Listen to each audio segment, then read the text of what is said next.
Cool. All right, it's 2 o'clock. So we'll go ahead and get started. We'll do some introductions, and then if more people hop into the the room, that's totally okay. Hi, everyone. Thank you so much for joining us today for our webinar on how to get ready for spring riding. It is a really, really beautiful day outside, so I hope that after this, you all get to go outside and either go for a ride or go for a walk or just enjoy the weather. I'll introduce myself first. I'm Sydney Sotelo. I'm WABA's Adult Education Coordinator, and I'll let Trey introduce himself. Hello, everyone. I am Trey Robinson, WABA's DC Bike Ambassador Coordinator. So I'm just going to start off the webinar with some tips on how to prepare for your ride, proper trail riding etiquette, and also some tips for riding in traffic. They're just basic tips. And if you're interested in learning more, you can sign up for one of our Confident City cycling classes. But afterwards, Trey will then demonstrate how to do an ABC quick check in order to look over all the components of your bike before a ride. And we'll also demonstrate how to fix a flat tire. Cool. All right, I want to start off with some tips for biking during COVID because we are still very much in COVID. And these are tips that we have tested and that we have, a lot of experience riding during this time. And this is like what has worked for us. They're meant to keep you and others safe. And they also help you to get the most out of your ride and keep you out of overly crowded hospitals. So when you're biking during COVID, it's important to first follow the rules of the road. We're going to discuss rules of the road and traffic law a bit more in depth later in this presentation, but that includes stopping at all stop signs and red lights, not weaving through traffic, using hand signals when turning, scanning around you before changing lanes. And the reason why we do all this is because following the rules of the road, just like people in cars, makes you a more predictable bicyclist. And when motorists and other road users can anticipate what you plan to do next, it helps to keep everyone safe. Our next tip is to test new skills on quiet residential streets. If you're new to riding in traffic, we recommend testing skills like scanning, signaling, merging on quiet streets before moving up to busier roads. And don't worry, we're going to talk a little bit more about what scanning and signaling looks like in a bit. You should also use protective equipment, like a properly fitted helmet. It will keep you safe when you need it the most. We'll discuss how to properly fit your helmet shortly. And then sunglasses also help keep the sun, wind, and debris out of your eyes. Lastly, a white light in the front of your bike and a red light in the rear will help to keep you visible to motorists at night, and it also helps you see what's in front of you. We recommend practicing social distancing, which can sometimes be tough on crowded trails, especially on beautiful weekend days like this. So if that's the case, try riding during off hours. Trails tend to be less crowded on weekdays and also early in the morning and in the later afternoon. Alternatively, you could always ride in the street. There are, fewer people in the street. Wear a mask. If you do plan on riding on crowded trails, you always should wear a mask. A buff or a bandana that you can pull up and over your nose and mouth may be easier and more comfortable than the options that loop around your ears. You should also be patient because for some people, a bike ride might be just the thing to take their minds off the current situation, to regain some normalcy in their lives. Lots of people have also been inspired to pick up biking for the first time or the first time in a very long time in the last year. So always be courteous and considerate of fellow trail users now and always. And then lastly, have fun because everyone deserves a bit of fun these days. So first, how to prepare for your ride. Before you set off on your ride, you want to make sure that your bike is in good shape. You have everything that you need and have a proper plan in place because there's nothing less fun than an unexpected flat tire in the middle of your ride. And Trey will tell you how to fix that flat tire. But we're going to first start off today's lesson with a few tips for how to properly prepare. And the first is helmet fit. I realize I don't have my helmet here. Trey, do you happen to have a helmet nearby that you could demonstrate the helmet fit on? Thanks. So just take a look at Trey's video. He'll be walking through what I'm describing for how to properly fit your helmet. And like I said, they're a really important safety tool. WABA requires all participants to wear helmets at any of our rides, classes, and events, but a helmet won't fit unless it is properly worn and fitted to your head. So if you happen to have a helmet with you, you can feel free to follow along. But you'll first want to start by placing the helmet flat on the top of your head. It should come down over your forehead, but should not obstruct your vision at all. And you should be able to place 2 fingers on your forehead between your eyebrows and the helmet. Secondly, you'll want to tighten the helmet so that it fits snugly around your head. There are size adjusting dials or clasps that are usually found on the back of the helmet right above the nape of the neck. And you'll want to either twist or clip those until it feels tight, and you can do like a head bang and the helmet won't move.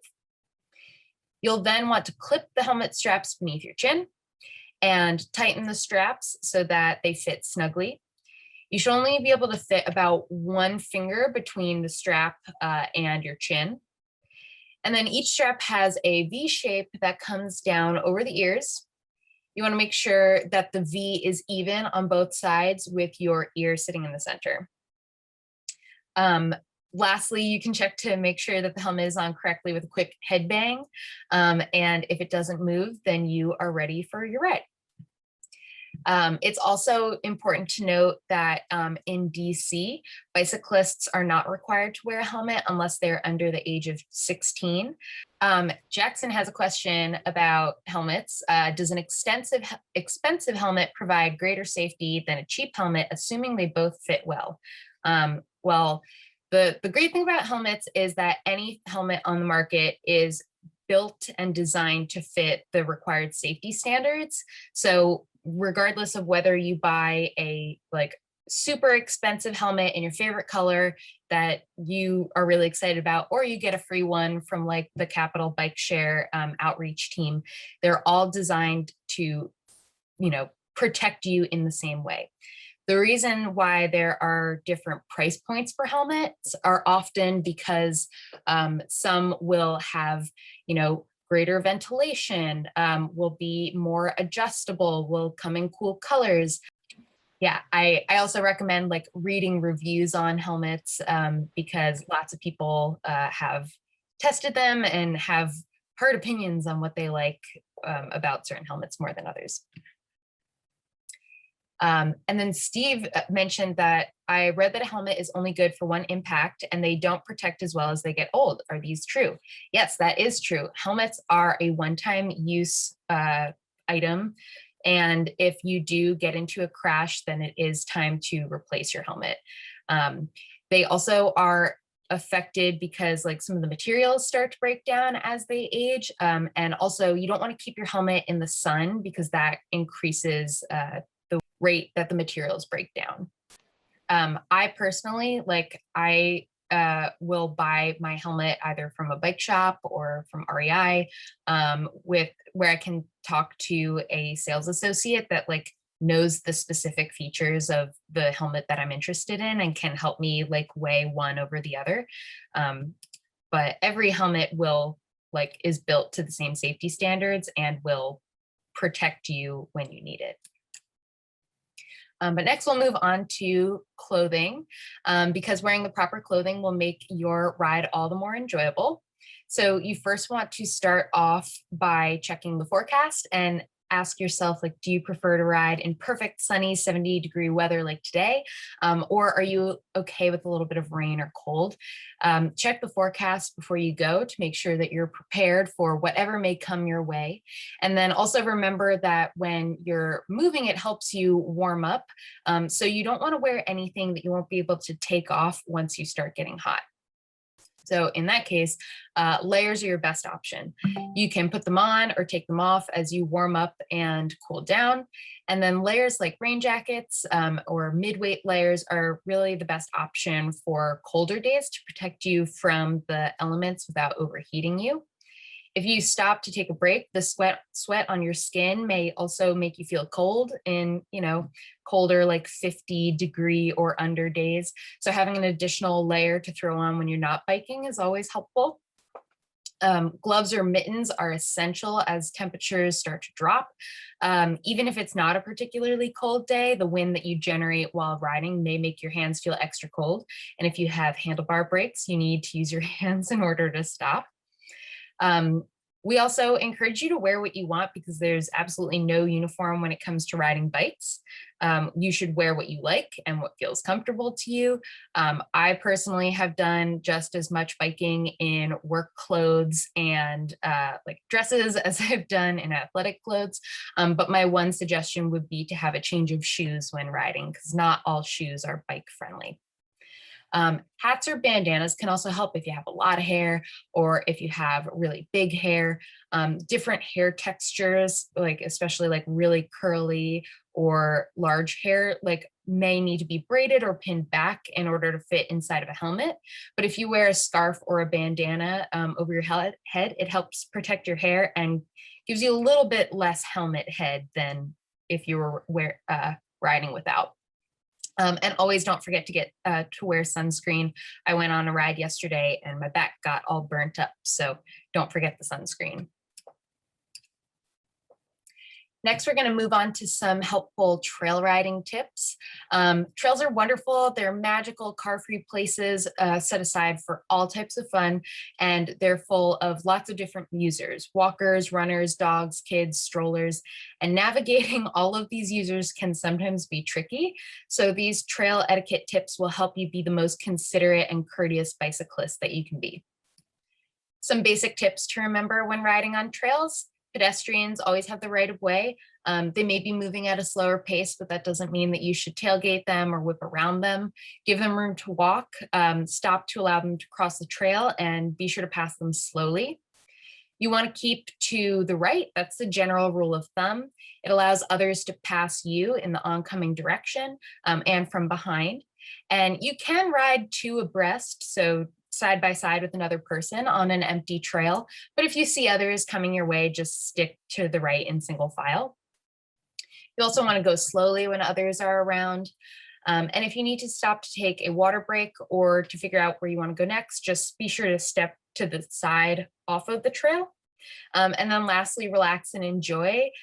Trails are not the place to practice your speed trials, so use them for leisurely riding and respect other trail users. Proper passing. Some of our tips for proper passing. I saw some really bad passing on my ride yesterday on the Northeast Branch Trail. So what we recommend is to slow down because tailgating is disrespectful and aggressive. Scan, which means to look on either side of you and behind you to make sure that there are no other people or obstacles in your way. Wait to pass at straightaways, which are long, straight sections of the trail with no blind curves or turns.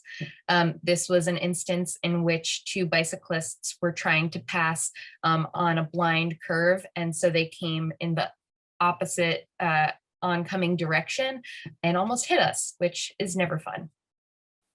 You also want to call passing or on your left, or you could just ring your bell.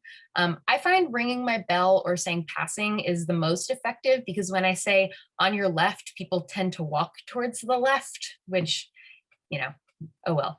And then lastly, give people space. Cars are required to give bicyclists 3 feet of space when passing, so try to extend that same courtesy to other trail users. We just talked a little bit about scanning, but using scanning and then signaling while riding on trails and also in traffic is the best way to communicate to others around you. So scanning keeps you aware of obstacles and potential hazards, and the easiest way to scan is to just put your chin to your shoulder to get a quick look at what is behind you. If you do the whole turn with your body, your handlebars may swerve a little bit. So I find just putting my chin to my shoulder to be the best way to maintain control. And then you want to use hand signals to tell other people where you plan to go. So pointing left means I'm turning left. Pointing right means I'm turning right.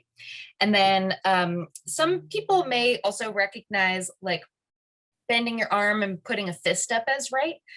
This comes from a time before turn signals in cars where folks had to stick their arm out the side window in order to tell folks that they were turning right.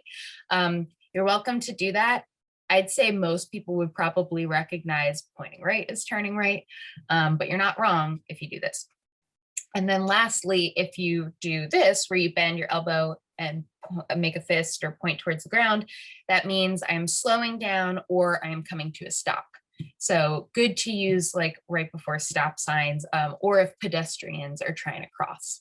Next, some of our tips for how to ride in traffic. Knowing how to ride in traffic safely is an important skill to know if you want to use your bike for transportation or to get places more quickly. And it may seem scary at first, but the key to developing confidence is knowing where to ride and how to handle different traffic situations. Here we have the copies of the DC, Maryland, and Virginia bike law guides. They are mostly similar, but there are some slight differences. I see that Trey put in the chat that Maryland requires all bicyclists under the age of 16 to wear a helmet.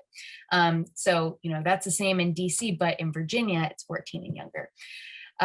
You can also check out more information on local bike laws at waba.org/bike laws. So you'll have access to all these links in the slides. Our first tip is to act like a car. Like we discussed earlier, you want to follow the rules of the road. This means stopping at all posted signs and signals, including stop signs, red lights, merge lanes, right turn only lanes, etc.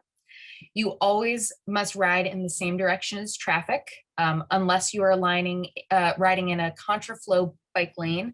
But I live in Prince George's County and I haven't seen many of those around here. And then again, pedestrians have the right of way, so always be sure to stop for them at crosswalks. Be polite and predictable. You want to use scanning, hand signals, and even audible signals to communicate with other road users. Eye contact is also really important, and give other bicyclists, scooters, and motorists at least 3 feet of space when passing. And they are expected to extend that same courtesy to you. Avoid the door zone. So the door zone is the area on either side of the street where car doors open up into traffic. It is typically the right 2/3 of a bike lane. So in order to avoid the door zone, you ride in the left third of the bike lane, or that like green area on the slide. And you can also ride in the street. Lots of times you will have like trucks or cars parked in the bike lane.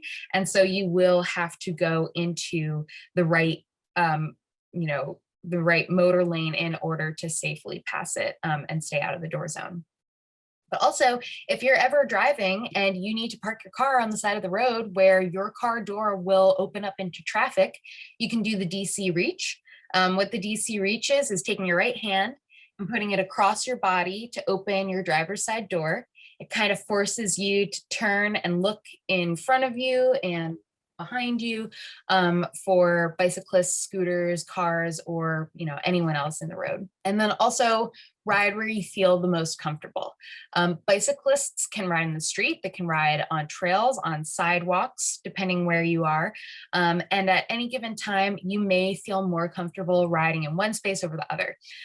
I'd consider myself a pretty confident bicyclist, but depending on the road, the time of day, the amount of light, my energy level, I might prefer to ride on the sidewalk or to take a longer route in order to get to a trail.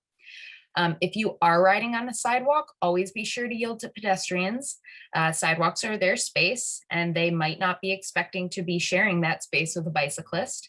They're often wearing headphones, pushing strollers, using wheelchairs or walkers, or walking dogs. So, you want to go slowly and be respectful. And finally, pay attention.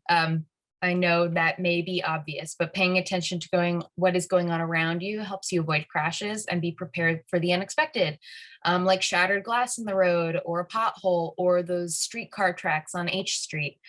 Motorists are not the only one that you should be paying attention to.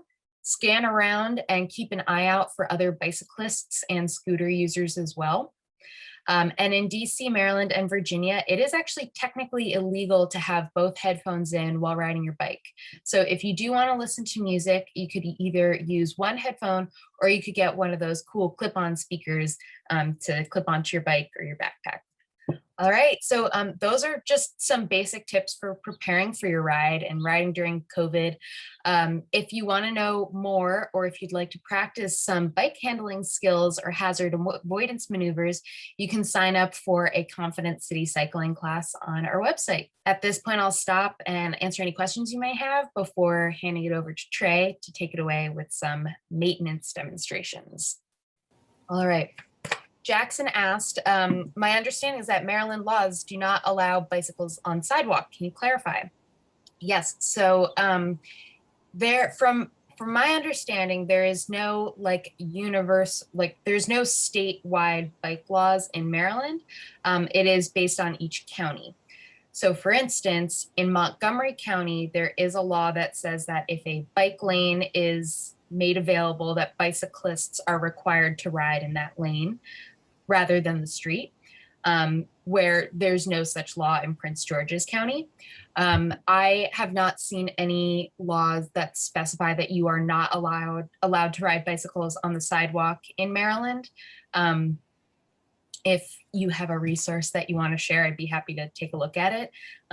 But yeah, you're allowed to ride you're allowed to ride on the sidewalk in Maryland.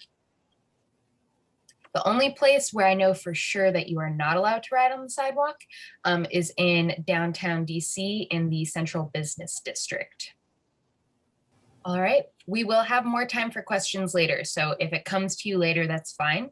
You could also always email us at education@waba.org at any time, and we will answer all of your bike related questions. But for now, I'm going to stop sharing my screen and I'm going to hand it over to Trey. Good afternoon, everyone. Again, my name is Trey Robinson. I'm going to be leading you all on showing you all how to perform an ABC quick check on your bike. And then I'll follow up with a fix-a-flat discussion as well. So for my first presentation on ABC quick check, ABC quick checks are going to be helpful just to make sure that your bike is in good working order before your next ride. So whether you've had a bike that's been sitting a while, or whether you've just had it sitting over the winter and you're ready to take it back out, you want to perform your ABC quick check just to make sure that all the parts are working properly on your bike. So today I have a bike here that I'm going to be demonstrating on to show you how to do an ABC quick check. So I'll first start off by just showing you the things that I have on hand today that is going to help me do my ABC quick check. Again, if you are out and about, you may be able to go into a bike shop and even borrow some of these items that I have on hand. So there are just a few things. The first thing that I have is an air pump. This air pump here does have a gauge on the top, so it is going to let me know the exact amount of air pressure that I'm putting in my inner tube. Alternatively, you can have a hand pump. So a hand pump is a lot more compact, something you can strap to your bike, put in your backpack, rather than the floor pump that I just showed, which probably isn't easy to carry around. And then the last thing that I have on hand is going to be some chain lube. And again, I'll discuss why all these are helpful as I go to use them. So again, this is a bottle of chain lube, and I will show how and why this is helpful a little later on. So I am going to be working on this lovely bike here. This is a used bike of a friend's, and I am going to be performing this ABC quick check just so I am on the same page of like if all the parts are currently working on the bike, as well as just doing a quick check just to make sure that everything is still working properly. So for your ABC quick check, the ABCs are acronyms and stand for part on your bike. So the first thing that I am going to cover is the A. If anyone could take a guess at it, the A is going to stand for air. So you have a front and rear wheel. So we're going to perform our air check on both the front and rear. We're going to start off with the front. I generally start off by just squeezing the wheel, seeing if it's squishy or whether it's firm. When you're performing your air check, of course, you're checking to make sure that it has the proper amount of air pressure in the bike. So readjusting it. So you might not see me as well, but I do want you to see the bike. What I'm doing with the front, I'm just giving it a quick squeeze with my hands. And it is seeming pretty firm, but I'm also going to do the same with the rear. So what I'm going to do now, I'm going to take my pump that I had here, and I am going to just check to make sure that I have the correct amount of air pressure in my bike.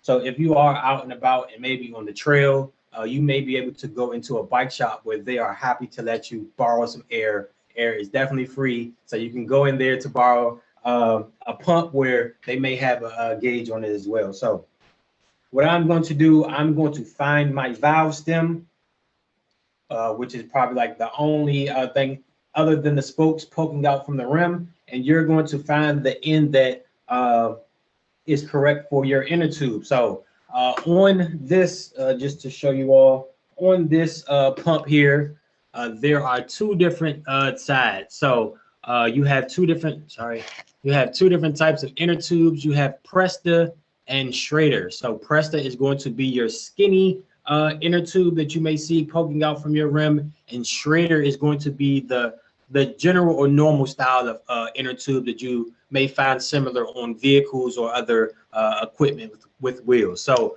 for this pump here, this one has both modes on this. So the P stands for Presta and the S stands for Schrader. So if I were to take that switch and push it the other way, one end would be skinny for Presta, and hitting it down, it is bigger for Schrader. So for my wheel here, I have a Schrader inner tube. So what I'm going to do, I'm going to attach this. It may let out a bit of air while you're doing that, and I'm going to lock that in place. Before I go on to do that, I'm going to kind of show you what you should be looking for on your tire so that you know that you're putting the correct amount of air pressure in. So on this bike, it is definitely easier to note this one. So you're going to just to identify the types of the parts on your tire.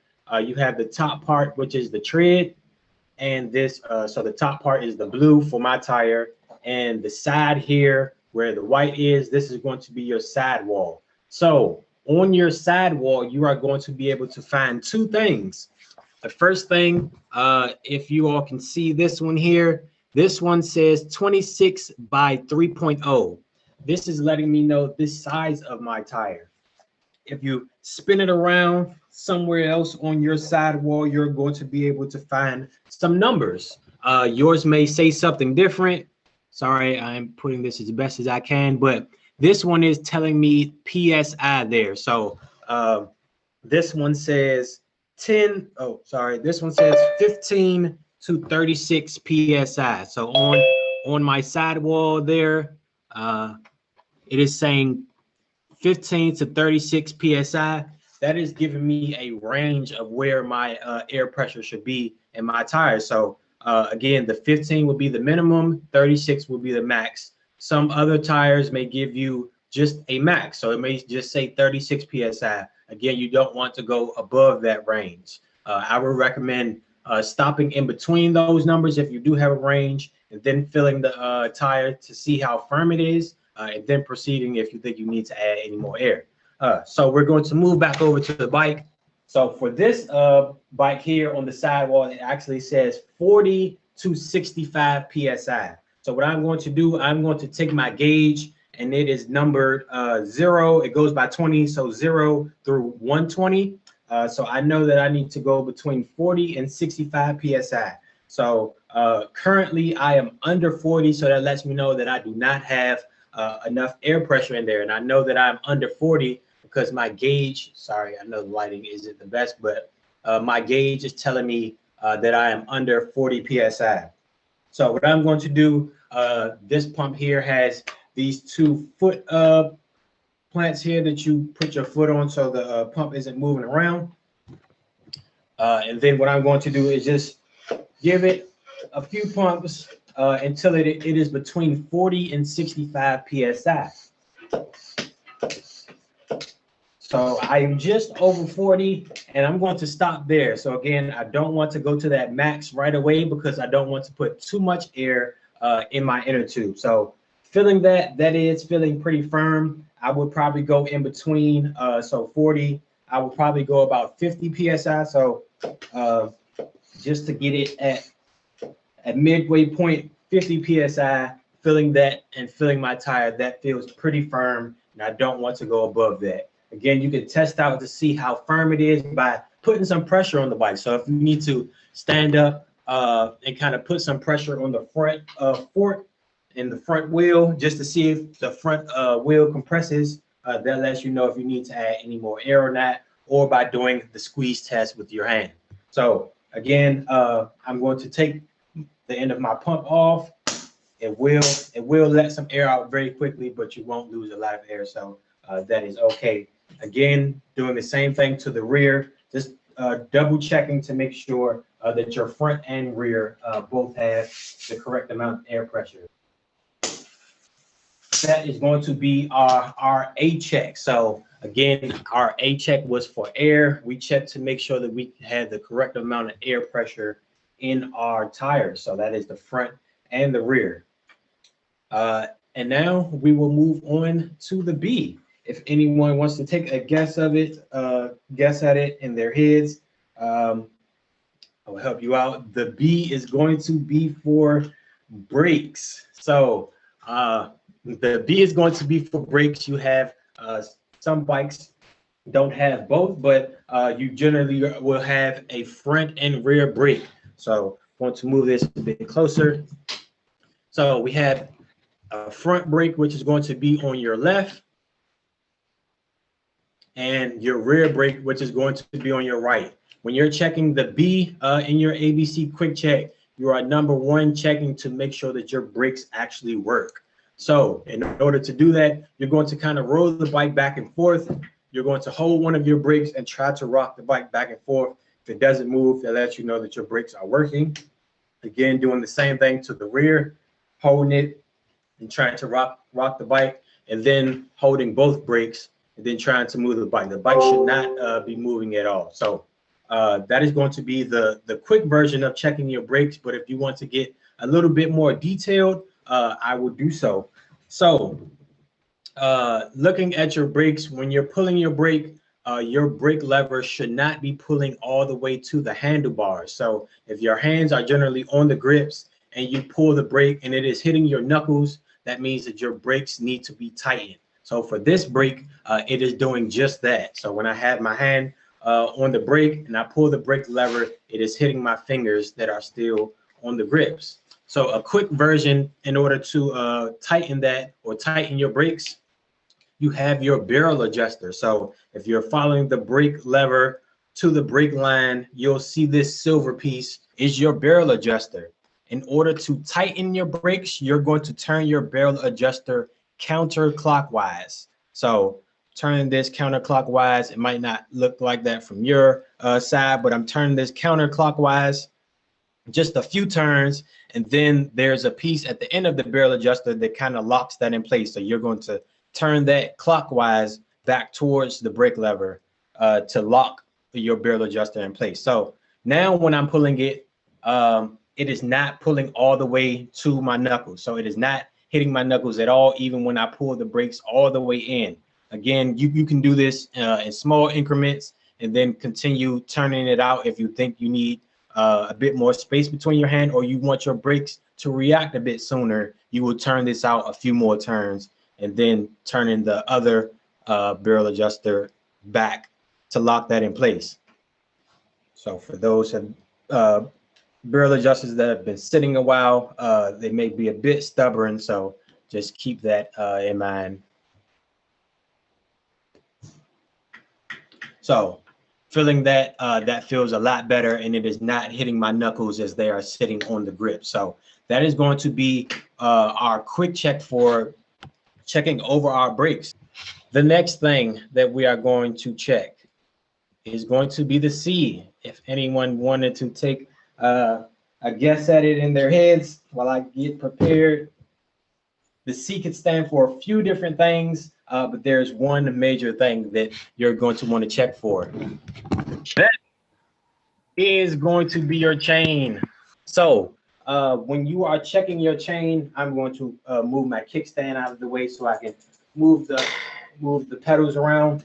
So when you're checking your chain, the number one thing you're going to check is to make sure that it is actually on the bike.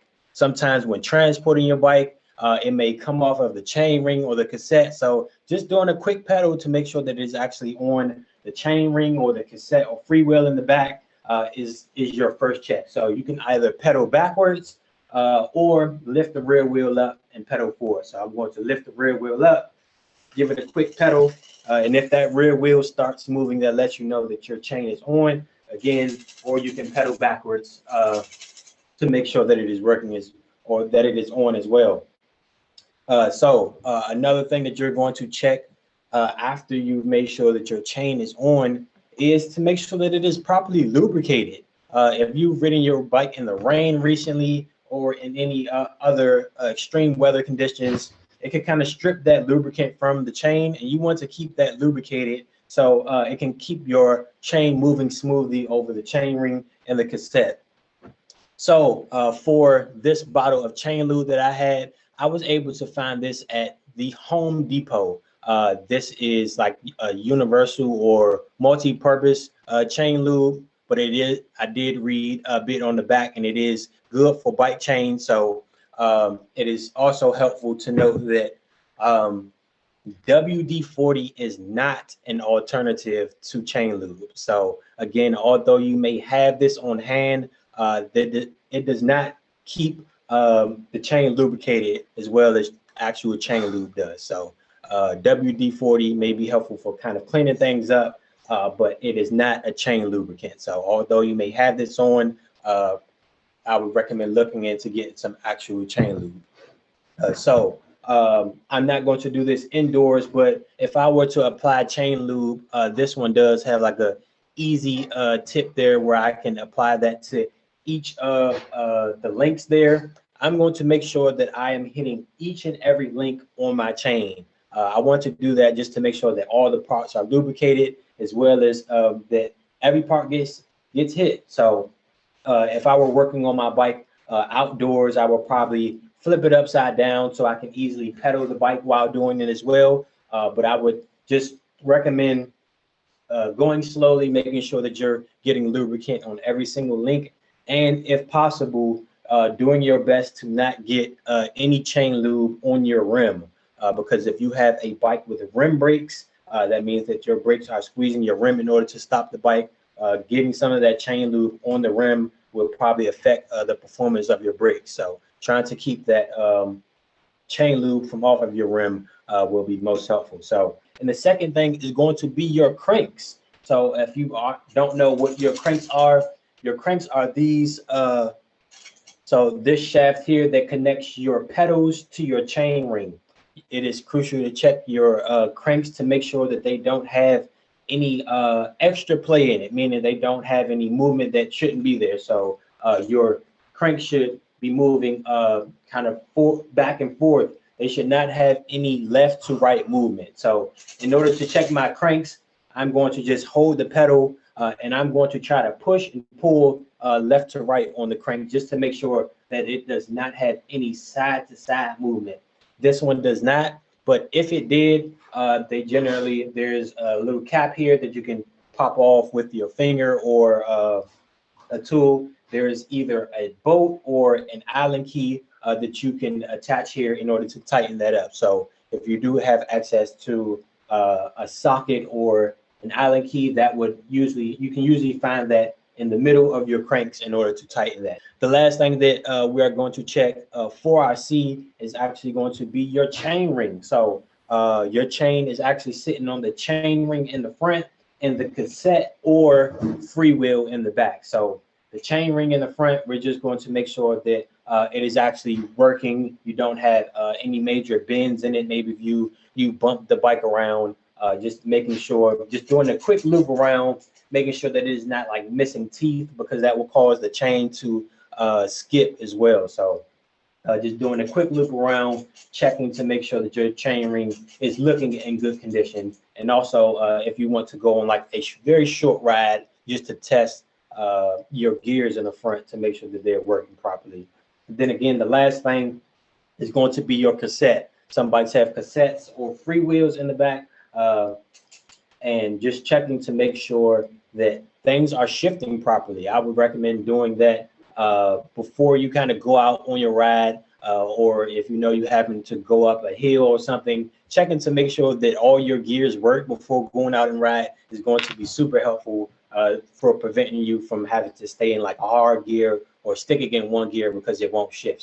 So we covered A for air, B for brakes, C for chain, cranks, cassette, chain ring, and there's, I guess you can say Q, but that's going to be for your quick release. So there's a quick check, but that is also for checking your quick release. You can find your quick release in a number of different places. The few major ones are going to be on your seat posts. So you're going to check to make sure that your quick releases are nice and tight. Making sure this is tight at your seat post is going to prevent this from moving around or lowering on you while you're riding. So again, holding one side while tightening the other, and then the lever pointing towards the back of the bike or closer to the frame is going to be helpful. And then I generally just make sure that it's nice and tight by trying to turn the seat post. And if it is not turning, that lets me know that my quick release is nice and tight. And then the super crucial one is going to be your quick release on your wheels. You're going to definitely make sure that your quick release on your wheels are nice and tight. If you have quick releases in the front, making sure that they are nice and tight towards the fork. So again, holding one side while tightening the other. Then for the front, I generally put it nice and tight towards the fork. So again, holding one side, just making sure the other is tight, and it should create a bit of friction as you're tightening it down. So again, your quick release shouldn't be pointed outwards. It should be parallel to like a fork or a part on your frame. So that one is nice and tight, and then just trying to rock your wheel just to make sure that it does not have any side to side movement. Pointing your quick release towards the back of the bike. This is going to be super helpful just in case you're coming across anything that wants to snag on your quick release. If you have it pointed towards the front of the bike, you come across something, it may pull on your quick release and then loosen it. So again, especially for your wheel, you do not want that to happen. So if you point that to the back of the bike, generally that object will probably run across the quick release rather than snag it and then release it. So that is going to be our pretty much final check for going over our ABC quick check. And then lastly, something that I've gotten added to my ABC quick check, I'm going to take a step back for a second. It's just doing a quick drop test. So again, you don't have to lift your bike up very high, but I lift it up just a few inches off the ground and I drop it. I'm doing this just to make sure that like there's no extra parts moving around or any loose parts, or especially if something drops off my bike when I drop it, that lets me know that there was a loose part that I should have tightened, and then I can tend to that before I go out on my ride. So again, just picking it up a few inches, dropping it, listening for any loose parts or anything that may need to be tightened is going to be the last drop test. So again, I am going to just do a quick recap of what we did or covered so far, and then I will walk through how to do a quick release in under, say, 15 seconds. So again, we started off by checking our front and rear wheels or our tires for the proper amount of air pressure. We looked on our sidewall to check for the recommended air pressure. For this bike, it gave me a range. So it started at 15 to 36 PSI. And I went in between that range just to make sure that I am not overinflating my inner tube. Again, so doing the same for the front and rear, and also just checking my tire. One thing that I think I left out was just checking my tire just to make sure that it does not have any excessive wear or whether that it needs to be replaced or looking to be replaced soon. The next check that I did was my brakes. I checked to make sure that my brakes are actually working. I checked my front and rear brakes to make sure that they were working, and I adjusted them because they were pulling too far back and hitting my knuckles when I braked by using my barrel adjuster and turning that counterclockwise in order to tighten my brakes. I did that for the rear and the front brakes. Next, I checked my chain. So I checked my chain to make sure that it is actually on the bike by pedaling backwards or lifting the rear wheel up and pedaling forward. And if that rear wheel starts to move, that lets me know that my chain is actually on the bike. I also talked about lubricating the chain using lubricant instead of WD-40. WD-40 is not an alternative to chain lube. So making sure that your chain is lubricated well will help keep it moving smoothly over the chain ring and the cassette. And those were a few other things that I covered as well, was checking the chain ring and the cranks just to make sure that they don't have any side-to-side movement, and then checking the cassette in the rear and making sure all that your gears are working. The last thing that I checked was my quick release on my seat posts and on my wheels. Also, if you're riding a bike with what that is a folding bike, you will have quick releases in a number of different places to help compact that bicycle. So again, making sure those are nice and tight there as well. And then the last thing I did was my drop test. I just picked the bike up a few inches and dropped it. And I listened out for any loose parts or anything kind of shaking that I should keep an eye out for and tightening that if I did find something. So again, if you all have any questions on how to do an ABC quick check, I'd be happy to answer those before we move on to our Fix-A-Flat. Ooh, Trey, we have some good questions in the chat that we can review.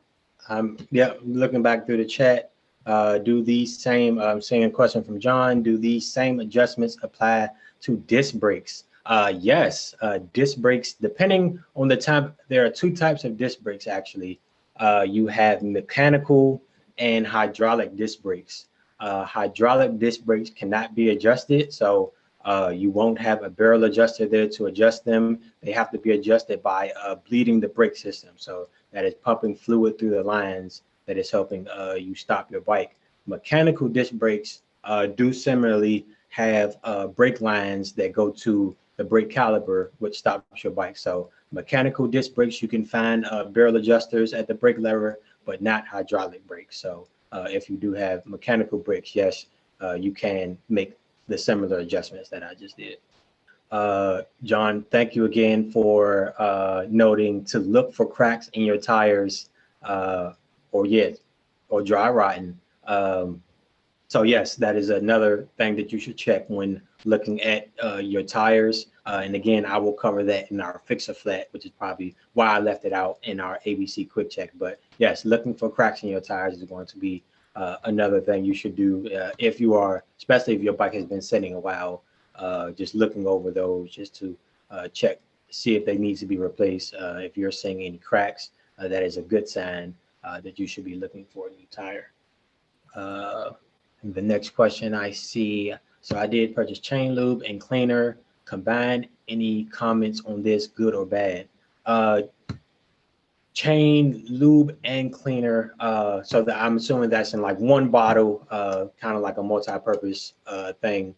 I would say that if it is for bikes, I think it is good to use. I wouldn't say that anything made for bikes is bad. So as long as you kind of it specifies that it is good for bicycles. So again, I know there's a number of like lubricants that are good for like chainsaw chains or something, but again, as long as it specifies that it is good to use on bicycles, because some of those lubricants again kind of lubricate the chain for a while, and then you start riding and it kind of slings away, and then your chain is dry after a while. That bike chain lubricant kind of holds that moisture in your chain. So again, just as long as your chain lube and cleaner combined is recommended for bikes, I think it is good to use. Cool. I'm glad that you all learned a lot. So yes, I think Deanna, I think that question on how do I adjust the gears, that is a question for a more detailed conversation. There's a lot to think of and deal with when adjusting your gears. I'm happy to kind of help you out with that if you need that assistance. But yes, that is like a detailed conversation where tools and a lot of kind of like looking at other videos has helped me out. I often use YouTube as a way to kind of like walk me through some of those adjustments. Next question I'm seeing. So are disc brakes hard to work on yourself, or do you have to take them to the dealer? I wouldn't say that they are hard to work on yourself. So I think it is something that can be done at home. I have a number of bikes with disc brakes that I've worked on, and I would not say that it is too hard, not any harder than adjusting or replacing rim brakes. So especially if, like I mentioned earlier, if you have mechanical disc brakes, they're a lot easier and a lot more adjustable than the hydraulic disc brakes that I mentioned before that have fluid running through the lines in order to stop the brakes. So again, mechanical disc brakes, if you are looking into disc brakes, those are more adjustable if you're looking for something that you can kind of do some maintenance on. But the hydraulic disc brakes, you have to have special tools and things to kind of bleed that brake line. So no, I don't think disc brakes are hard to work on by yourself. The last question I'm seeing, please feel free to keep them coming. I did purchase, sorry, I have a youth bike with a rusty chain and rusty cassette. What can I use to clean these up?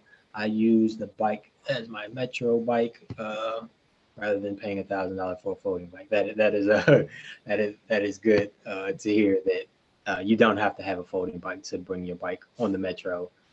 Again, just being courteous in what door you're entering. And I think now during times where not as many people are on the trains is probably more helpful when transporting your bike. But I guess the answer to that, what can I use to clean these up with? I think they're depending on the level of rust there is, some parts may need to be replaced. I don't know the level of rust, but trying to think of some items. I know earlier I mentioned like WD-40 isn't good for lubricating your chain, but possibly using that with maybe like a wire brush to kind of clean it up a bit may help. I'm sure there's a number of other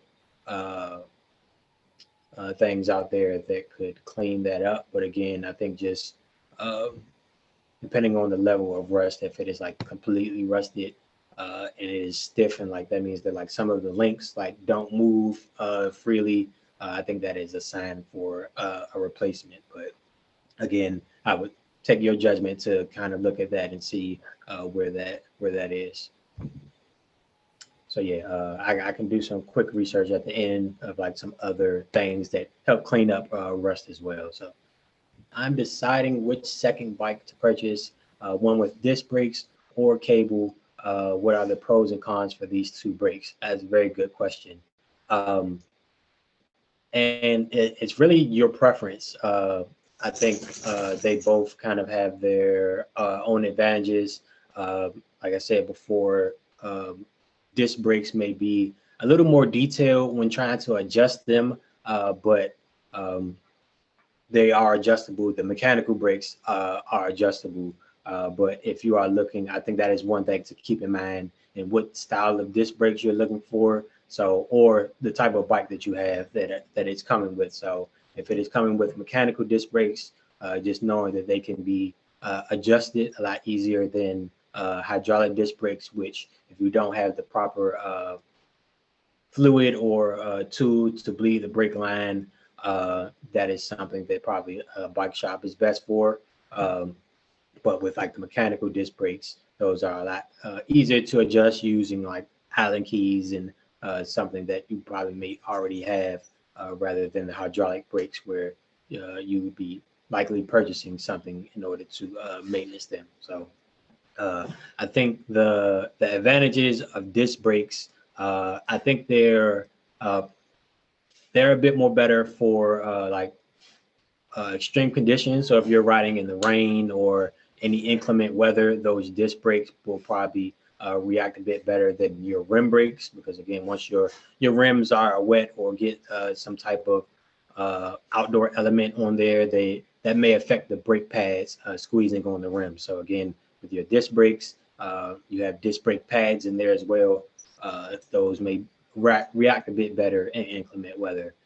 For this next section, we are going to be talking about fix a flat. Um, this is going to be super helpful. Just as something that you can do on your own or just practice at to get better. So if you've gone out on a ride, maybe if you've ridden over some glass or a sharp object, you may catch a flat on your tire, and instead of kind of taking it to the bike shop, or whether you're in a spot where you're not close to a bike shop or close to somewhere to take the bike to, you're going to want to replace it yourself or patch it yourself. So in order to fix a flat, I'm going to show you a few things that I have on hand, which is going to allow me to fix the flat in my inner tube. And then I will walk through kind of how to actually fix your flat. So this is going to go over removing the wheel, removing the inner tube, finding your puncture, patching that, and then replacing everything. So again, I will walk through how to do that. So I'm going to first cover the things that I have on hand today that is going to allow me to do my fix a flat. The first thing that I have is a set of tire levers. So these tire levers are made by Park Tool, but I think any tire levers that you have will do a good job.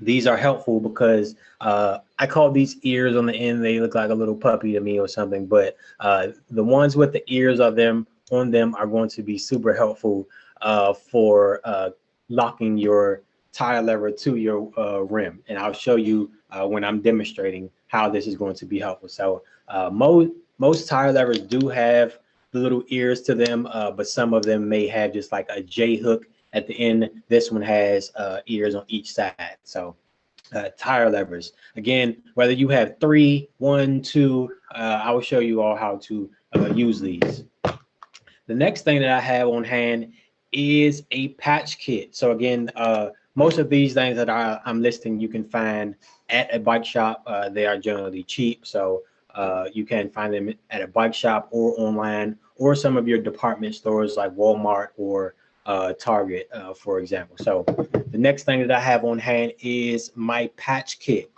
In my patch kit, I have a few items. The first thing that I have is going to be vulcanizing fluid. This is not super glue. It does not do the same thing super glue does. It is specifically for patching a bicycle inner tubes. So vulcanizing fluid is the first thing that I have. And the next few things I have, I guess, is going to be an assortment of sizes of patches. So you have some circular, square, rectangle size patches. And then the last thing is going to be some sanding paper. And again, on the inside of this patch kit, they even give you some instructions on how to patch your inner tube. So for your sake, I will be showing you how to patch your inner tube. And then the last thing, just like with my ABC Quick Check, I have a pump on hand, which I'm sure that you can assume why this will be helpful, is reinflating my inner tube after I've patched it. So we are going to, last thing that I have is a pin. Again, this is optional, but again, you will see why this is helpful a little later. So what I'm going to first do is remove my wheel. Again, if you have a bike with quick release, it will probably be a lot easier removing your wheel. And I will be demonstrating how to remove the rear wheel. It's a lot harder to remove the rear wheel than the front, because generally the front you just have brakes to get around. In the rear, you have to get around the gears and the brakes. So I'm going to be demonstrating how to remove the rear wheel. For this wheel, I have a bolted axle. That means that it is generally like a 15mm bolt back there that is holding the rear wheel on. Not quite sure why this bike has that. The front does have a quick release. So if you have a quick release, loosening that up and taking the wheel off. But in some cases, before removing the rear wheel, I have another example bike over here.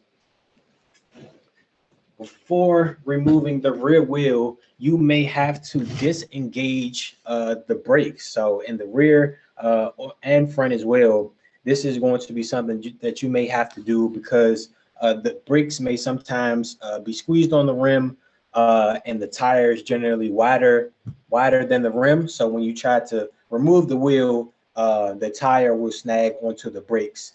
So disengaging your brakes is going to be helpful and easier for removing your wheel. So in order to disengage your brakes, you're going to take this little J hook coming from the rear brake line. There's this little hook piece. So what I'm going to do, you have your two levers here on each side that are in silver. I'm going to take this hook piece and I'm pulling it outwards. So I'm pulling it to the left side of the bike. So I should put this down. So I'm going to kind of squeeze in these levers, and I'm pulling out on that J hook in order to release my rear brakes. And I don't know if you all were able to see that, but you're now seeing my brakes kind of spread out kind of to each side. So that is giving me plenty enough space to remove my rear wheel without having the tire snag onto the brake pad. So that is going to be how you remove the rear wheel with disengaging the brakes. I'm going to move back over to the original bike to perform the fix-a-flat and show you all how to remove the wheel, because that bike there also had a bolted axle. So yeah, if you have a bolted axle, so again, this bike is similar. I'm going to disengage the rear brakes as well. This one just has a different form of rim brake pads. So same concept. You're kind of pulling in and then disengaging them by pulling one side out. And if you all were able to see that, it disengaged the brakes and one drop down here. So I am now able to remove my rear wheel. So for some of you all who are either on the side of the trail or just don't have the luxury of a bike stand to work on your bike, you want trying to figure out how should I work on my bike. I generally work on my bike by flipping it upside down. So I'm going to be sitting the bike on the handlebars and the seat. So sometimes you can just lay it down and then flip it over. But for this case, I just flipped it over and it is now sitting on the handlebars and the seat. And this gives me access to my rear wheel, which is going to help me remove it a lot easier. So I do have some pliers on hand, which is going to help me remove these bolts. Just loosen one side.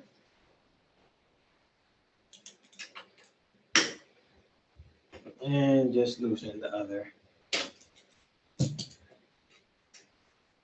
And now I think this is the part where it gets a bit tricky because you have your gears over here, which if you're just trying to take your wheel off, it won't just plop right out. So when I'm pulling up on my rear wheel, I generally try to create some space here to allow the cassette to move out freely. So I'm going to push backwards on my derailleur here. So pushing backwards to kind of open that space up, and then that will allow me to pull that out, and then I'm just moving my chain out of the way. So my rear wheel is now off the bike.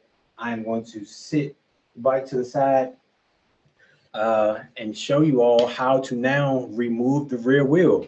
So for this bike, again, we just went through our check.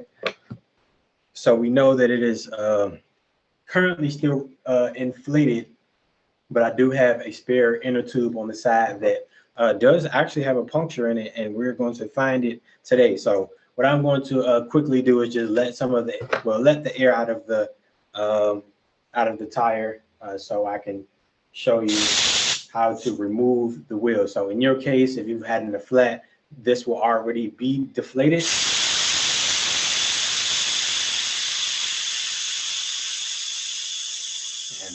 And I just use the end of the pin top to let my air out. But I think any object that you have that is small enough to fit kind of in that valve stem will be helpful.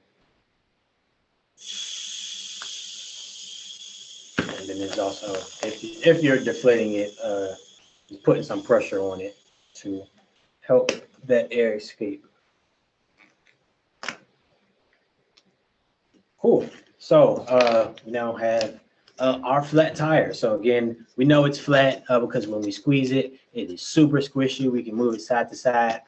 So now we are going to take our tire levers. We're going to take our tire lever, and we are going to use, I'll start out just by using two of them. We're going to, if you can see this side, it has a little lip. So that lip, we're going to make sure is faced up when we're putting it inside the tire. So what we're doing, we're taking that lip, we're putting it right under the bead of the tire, and we're prying down on that. So when you pry down, it's going to lift it over the rim, and those little ears that I talked about, those are going to lock onto the rim, so you don't have to hold that in place. So that little ear on the side is locked onto my spoke, and now I can move on to my next tire lever, going a few spokes down, doing the same, and then lastly,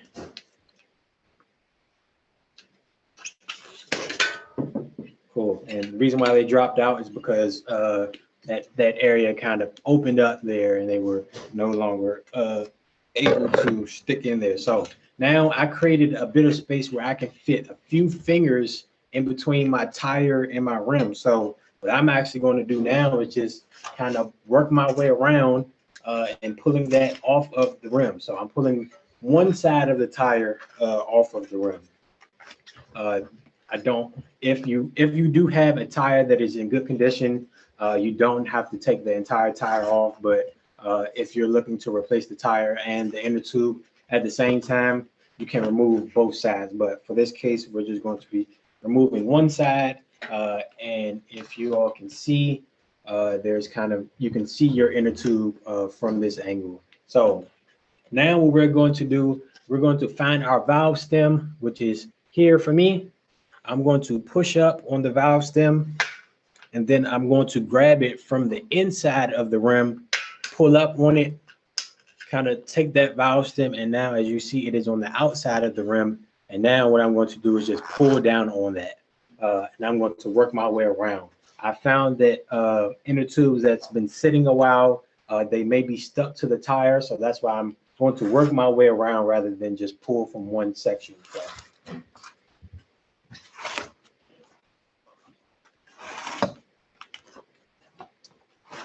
and that is going to be how we remove our inner tube. So for this sake, I'm going to sit this one to the side because I know it is not punctured, and I'm going to grab this one, which has a puncture somewhere, and we're going to figure out where. So a few ways to figure out where your puncture is.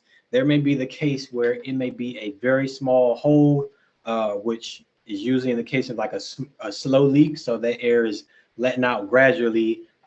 So you may inflate it, you may be able to go out on a ride, and by the time you come back, it is deflated. So a slow leak is a very small hole, so you may not be able to see or hear like that air coming out. So I guess the first check that you can do is by just inflating it and seeing if you can figure out or feel where the air is escaping from. So as I'm inflating this, I don't know whether you can hear on your end, but I'm hearing air escaping from somewhere. So in order to check for where that actually is, I start in one place. So I'm going to start right where my valve stem is and work in sections about this wide. So what I'm going to do, inflate it a bit. And then when I'm working in this section, I'm looking around, I'm seeing if I see any holes. I'm feeling and also like, yeah, feeling with my hands to feel that air escaping. So as I'm moving on to the next session, I'm moving my hand across so I can feel that air hitting my hand so I can find that puncture. So you may have to inflate it a few times while doing this. So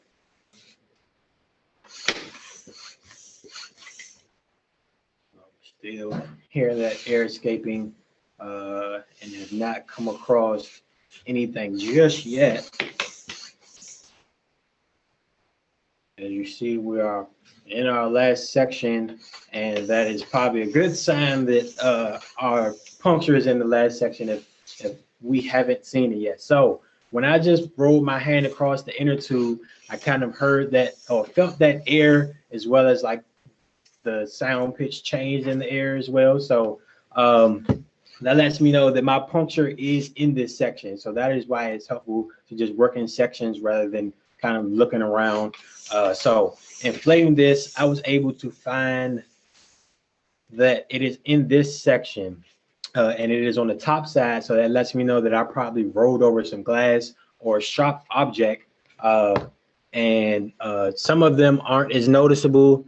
But for this one, I am seeing a little mark there on the inner tube. So I'm going to inflate it, make sure that that is actually where the air is escaping from by just putting my finger over the hole, trying to inflate it, and I'm not hearing that air escape from anywhere. So this is where my pen, or if you have a marker, is going to come in handy. I generally just draw a circle around that puncture. So if I happen to sit my inner tube down, I can go right back and find out exactly where that is. The next step is taking my vulcanizing fluid. If you are just opening it, you do have to puncture the end here. So in the good case of the POC tool, the end cap has a pointy end there, so you can just turn it upside down to inflate it. So sorry. So my puncture is there. I'm going to take my vulcanizing fluid and I'm just going to spread that around right where I put that circle. So I'm squeezing it and I'm just using the end of the vulcanizing fluid to spread it around. And what I would recommend is that covering that area all around the puncture. So if you do only have a patch that is like bigger than your puncture, the entire patch would adhere. So, and I'm doing so. Even if I'm using a small patch like this, I'm going to create the area bigger where I'm spreading that vulcanizing fluid around, just to make sure that all the edges of my patch adhere. So I'm just smoothing that out with the end of the cap. I'm not pressing on it or letting any more come out. I'm just spreading it around, trying to make it as even as possible. And now we actually can sit and wait. So rather than sitting and waiting for paint to dry, we are going to sit this to the side.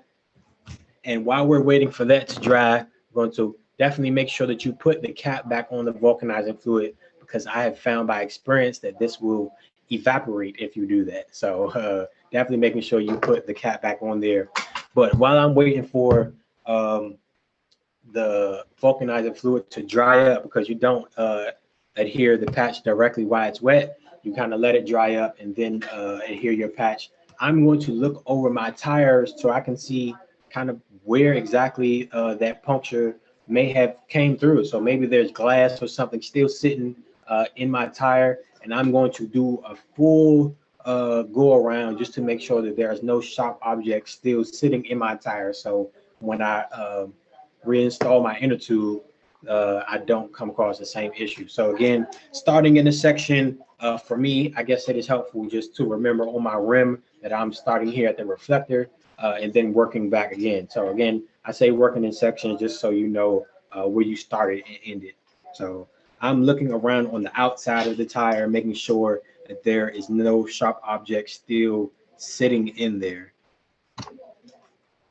So I guess also while looking at your tire, just checking for the wear on it. Does it have any cracks, as mentioned earlier, or whether like the tire tread is super low and that you might want to think about replacing it. I'm not seeing any thing. So in some cases, you just roll over it, it punctures your inner tube and stays there on the ground. In some other cases, it punctures your inner tube and sticks in your tire. This is why it is helpful for looking at your tire. So along with looking at the outside of the tire, I recommend kind of opening up the inside and peeking down in there to see if there's any sharp objects just sitting inside of your tire.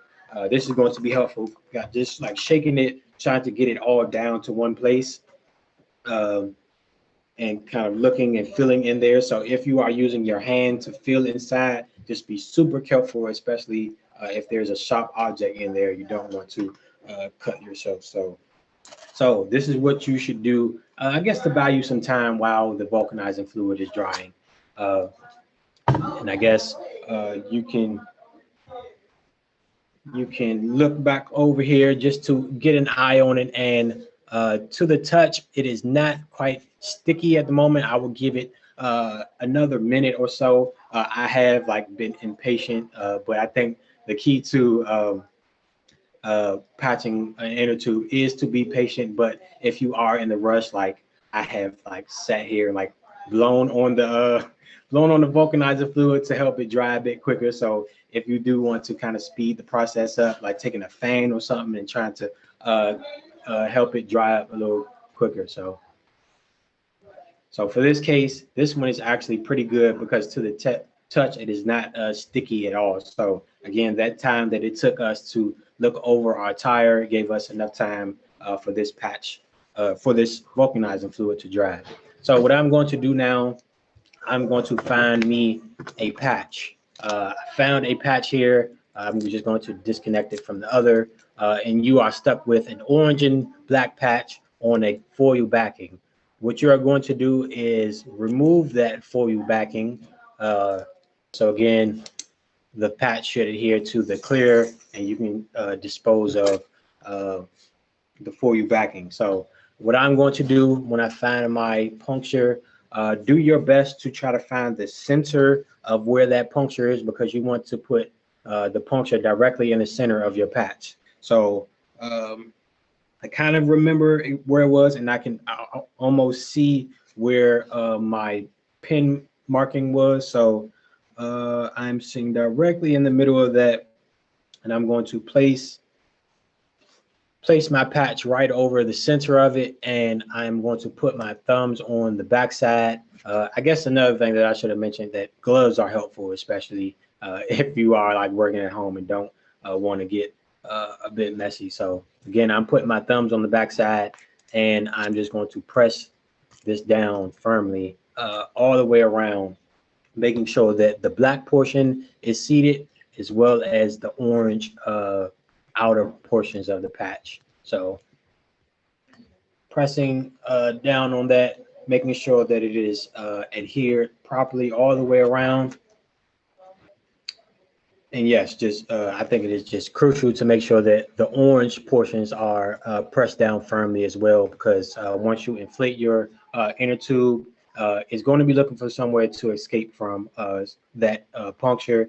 So if a portion of the orange is lifted up, it will escape from the edges. So I'm pressing firmly, and I have that seated all the way around. And for me, and I would recommend just leaving the clear backing on there. So again, your clear backing won't adhere to the vulcanizing fluid, but the patch will. But even if it is lifting up in edges, I would recommend just leaving the clear backing on there. It won't hurt your tire or your inner tube. So just leaving that on there rather than trying to peel it away. it will probably peel up the patch as well. So yeah, I'm just going to do a quick check just to make sure that patch actually worked by trying to re-inflate it. So putting my pump back on, giving it a few pumps to make sure that it is holding air. So it is actually holding air. So while inflating it before you put it back on your inner tube is helpful. Again, making sure that patch is actually holding air, and also making sure that you don't have any other punctures on your inner tube. So this one is holding air. Again, I'm going to quickly just do a loop around like I did before, just checking to make sure that there are no other punctures, and then double checking that patch to make sure no air is escaping.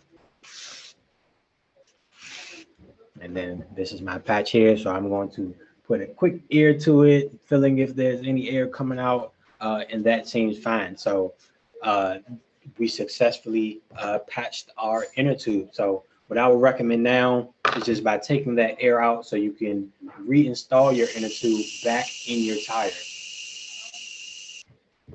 Cool. So you now have your inner tube, you have your tire and rim. So what I would recommend doing first is finding your valve stem hole. So the hole in which your valve stem should go in will be one open hole on your rim. I was able to find mine here. So working from the side that is pulled off of the rim is going to be what you want to do. So just pulling back on the tire, and you're going to put that valve stem right down in the hole first.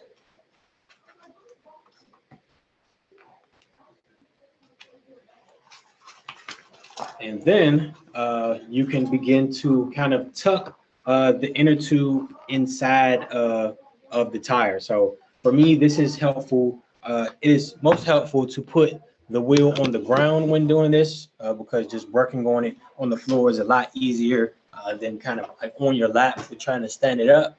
So what I'm doing, so from the valve stem hole, I am tucking the inner tube inside of the tire. So working my way around when doing that. And it is helpful to have a little bit of air in your inner tube to keep it from folding inside of your tire. So just leave a little bit of air in there. So I've tucked my inner tube all the way around. Now I can begin to put the tire back on the rim. So when I'm doing this, I generally start this by hand and then use the tire levers if I need to. So what I'm doing is the portion that is still outside of the rim, pulling back on it and kind of pulling it over the lip of the rim. So again, I'm doing this by hand, and I think in one section it will get tough, and that last little section is where you may need to use a tire lever. So I have all of the other tire on the bike or on the rim, and then this last section it gets a little bit tough. So if it is too tough, then you take your tire lever and just like the opposite that you did, or the opposite of what you did before, you will put that lip facing down. So what you're going to do is, again, making sure your inner tube is tucked all the way up in there, putting that lip face down on the rim, and then prying up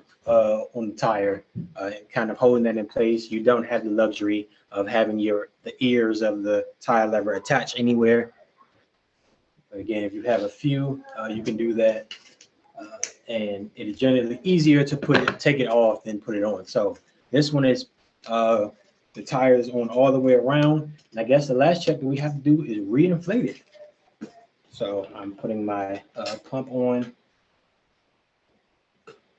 And then I'm going to inflate it.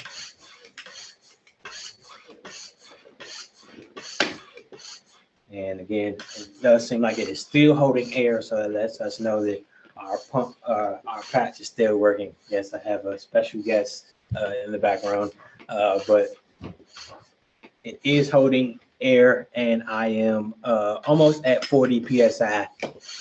So I probably will stop around 45, and that seems good to me. And again, doing that final squeeze just as we did with the ABC Quick Check to make sure that it is nice and firm.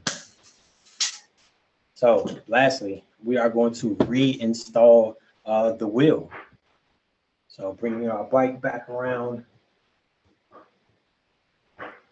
and doing what I did before, kind of making a bit of slack there, putting the wheel in between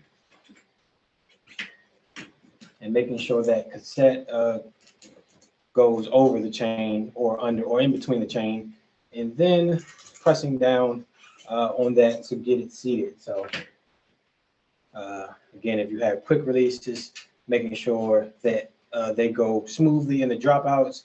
And for this bolted axle, I'm just going to tighten it by hand first before using my tool. Cool. So those are tightened, and I always give the bike a quick pedal just to get the gears and everything caught up. I think for me, I just didn't have the wheel aligned when I tightened the bolt, so it's a bit crooked, but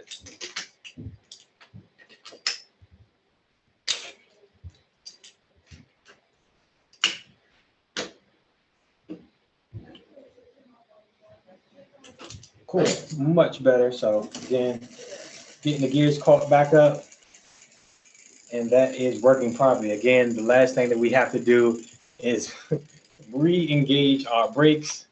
Excuse me, Chloe. So flipping the bike back over, and we are going to squeeze in on our brake levers and reattach our brakes here. So I will show you how to do that on the bike that we did it on before.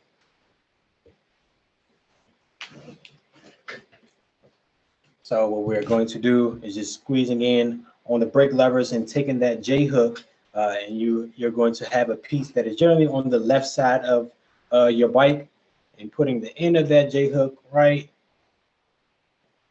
in between there. And then of course, testing your brakes out just to make sure that they are working. And these are working. So that is how you perform a fix-a-flat. So if you are on the side of a trail or just had a flat and your bike has been sitting a while, I hope that demonstration helped you out in teaching you how to perform a fix-a-flat. So I guess this will be all that we have had today. So again, we thank you all for joining us today, and we hope that if you did have a bike that needed some work, or you were just trying to learn some trail basics, that you can kind of take some of these notes and go outside on this beautiful day and put them to test. Thank you, both Trey and Sydney, for doing this today on a very nice day when I'm sure you'd rather be out sitting around Zooming. So thank you again, and I hope the residents of GHI decide that you might want to join our GHI Bicycling Committee for tips on, well, your ideas and your input on how we can make cycling easier. Thanks to WABA, and remember, it's waba.org. Contributions, I'm sure, are welcome at this point, are they not? I'm sure they are. So if you can do that, or visit the website for more tips, maps. Gosh, oh golly, so many things you can get at the WABA website. Thanks, John. Thank you, everyone. We have, in-person events are starting up this April. We have Learn to Ride and city cycling classes. We will also be offering some of our signature events, and we have lots of COVID protocols in place. So this will look like reduced class numbers, reduced class numbers, expecting folks to wear masks, but we've put a lot of thought into how to make it as safe as possible. So we do hope to see you at an event, but we also have lots of other webinars. You can check out waba.org/fun for all of our in-person and online programming. Cool. Well, thank you all. Enjoy the rest of your day. All right. I'm going out on my bike again. It's beautiful. Nice. Enjoy.